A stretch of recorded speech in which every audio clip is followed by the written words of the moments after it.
If you watch my channel, you know I'm a big fan of the 2-in-1s that come out of China. And last year, Chuwi released one of my favorite, the Hi12. And judging by the amount of views it got on my channel, you liked it as well. So I was really anxious to see what Chuwi's follow-up would be, the Chuwi Hi13. And when I heard that it has the Surface Book screen, I was really excited.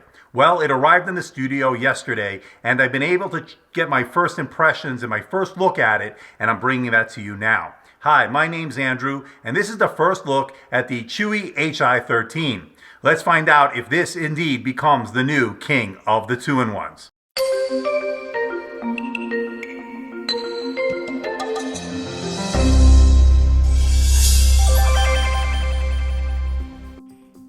If you watch my channel, you know I'm a big fan of the Chuwi Hi12, one of my favorite 2-in-1s that come out of China in 2016. Well, I was waiting anxiously for the follow-up, the Chuwi Hi13. Now that I have it in the studio, let's give it a first look.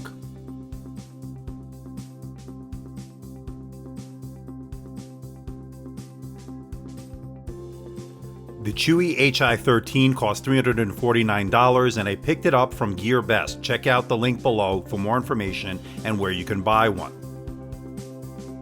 What you get under the hood of this bad boy is the Apollo Lake N3450 Celeron processor. It's got 4 GB of DDR3 memory and it has 64 GB of eMMC storage, which is expandable via the micro SD card slot.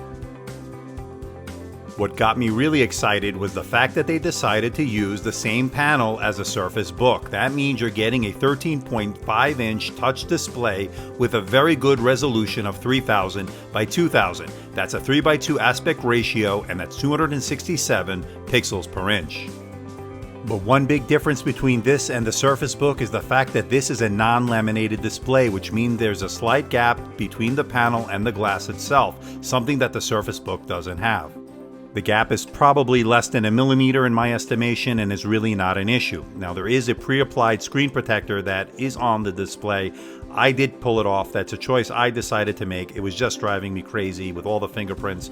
I did pull it off. It does look a little bit better, a little bit brighter without it. I do not recommend you doing this as these screens have very minimal protection. But right off the bat, this is really one of the best screens I've seen out of China, bar none.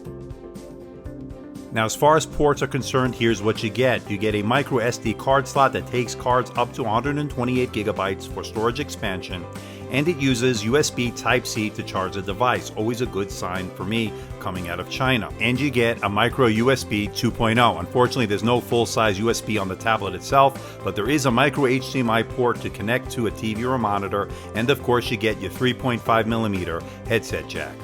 And on the top of the device you get your volume rocker up and down along with the power button. Now I had high hopes about the quad speakers or the 4 speakers with 3D sound. Well, I was a little bit disappointed. First impressions are that the sound is flat, it lacks bass, and the volume is a little bit challenged. It needs to be a little bit louder. I was able to use the DFX Sound Enhancement Booster software. I'll put the link below for more information. Here's the difference.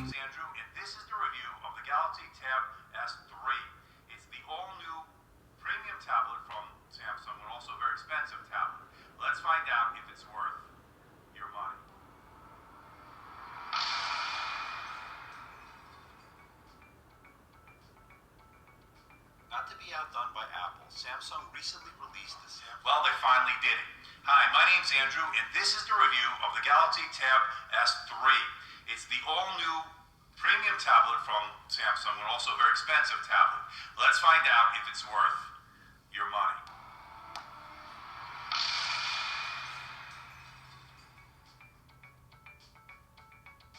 Not to be outdone by Apple, Samsung recently released the Samsung Tab S3, a high-end premium tablet to compete with the... Now the keyboard dock is about a $50 or so accessory and a must-have accessory in my opinion. It connects magnetically to the bottom of the tablet via the pogo pin connectors, and it worked pretty well. The magnets seem to be pretty strong. Now there are two additional USB Type-A ports on this keyboard dock, and they are able to power my portable Western Digital hard drive, which is a good sign. Key travel seems to be about 2 millimeters, and so far it's pretty comfortable to type on. I will do some further testing on the keyboard coming very soon in the full review. Now I like the fact that there's a dedicated end button, page up, page down, home and delete key all in the same row. That seems pretty good. Overall, I'm pretty impressed so far with the Hi13 keyboard dock. My initial impressions of the touchpad so far are that it's okay, it seems to be serviceable, although it does trigger the Windows 10 gestures a little too easily. You can do two-finger scrolling, not the greatest, but we will do some further testing and I will report my findings in the final review. Now I did order the pen. It's the Chuwi Hi13 dual chip stylus. It has 1024 levels of pressure sensitivity. It should be arriving next week. I ordered it from AliExpress. Now just for kicks, I wanted to see if my Surface Pen would work on the Hi13. Unfortunately it does not, although it does have a magnet, and I'm hoping that the H3 pen will stick onto the side of the Chuwi Hi13 just like it does on the Surface Book. Now, as far as packaging is concerned, it's what we're used to with Chuwi, the nondescript brown box, and inside you get your tablet itself along with the power supply. And speaking of the power supply, it's 12 volts, 2 amps, and as I stated earlier, connects via USB Type-C.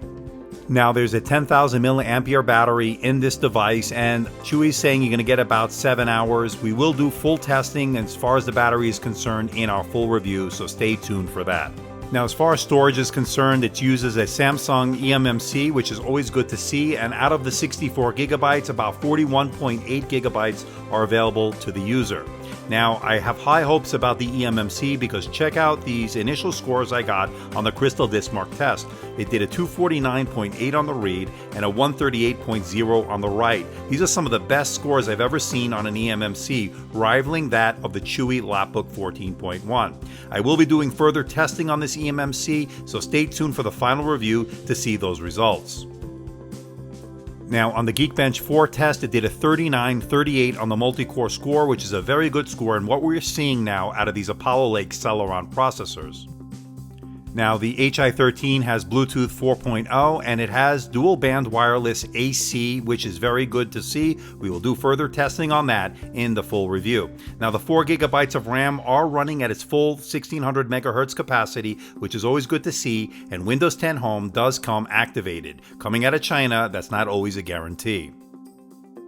The Hi13 is not a light device, and it weighs 2.38 pounds, the tablet alone. With the keyboard dock, you're looking at over 4 pounds. We'll give you the final measurements and weight in the full review. So stay tuned, we have the full review of the Chuwi Hi13 coming very soon. I'm putting it through its paces. I'm going to test everything we need to test in this 2-in-1. We'll test the screen, we'll test the keyboard dock, we'll test performance, and certainly we'll test battery life and the pen when it arrives next week.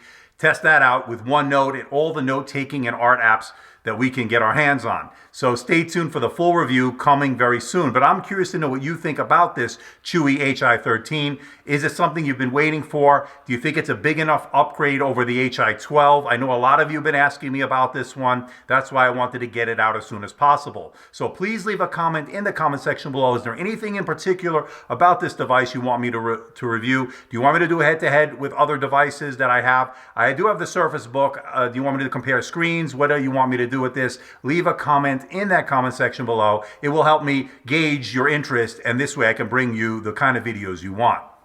So please hit the like button, please subscribe, please share this video. Don't forget to leave a comment in that comment section below. Let me know how I'm doing. Let me know if there's a device or something out there you think I should review. I'll do my best to try to make that happen.